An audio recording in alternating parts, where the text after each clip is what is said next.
स्वर्ग के राजा इंद्र को सदैव इस बात का भय रहता था कि कहीं कोई तपस्वी घोर तपस्या करके इतनी शक्ति न अर्जित कर ले कि स्वर्ग की सत्ता ही संकट में पड़ जाए। इंद्र जानते थे कि तप, संयम और आत्मबल से कोई भी मनुष्य देवताओं से भी श्रेष्ठ बन सकता है। इन्हीं दिनों राजा से आर्षि बने एक महान तपस्वी थे, महर्षि विश्वामित्र, जो क्षत्रिय होते हुए भी ब्रह्मर्षि बनने के लिए कठिन तप कर रहे थे। उनकी साधना से स्वर्ग तक कंपन होने लगा। इंद्र व्याकुल हो उठे। उन्होंने अपनी सबसे सुंदर और गुणी अप्सरा मेनका को आदेश दिया कि वह धरती पर जाकर विश्वामित्र की तपस्या भंग करे। मेनका, जो सौंदर्य, संगीत और नृत्य की देवी मानी जाती थीं, धरती पर उतरी और वन में स्थित उस आश्रम के समीप जा पहुंची जहां विश्वामित्र तपस्या में लीन थे। अप्सरा मेनका ने अपने मनमोहक नृत्य और मधुर वाणी से वातावरण को रसमय बना दिया।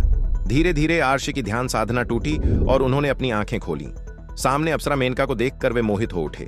वर्षों की तपस्या का परिणाम एक क्षण में बदल गया। उनके बीच आकर्षण बढ़ा और कुछ समय बाद मेनका ने एक कन्या को जन्म दिया, जिसका नाम रखा गया शकुंतला।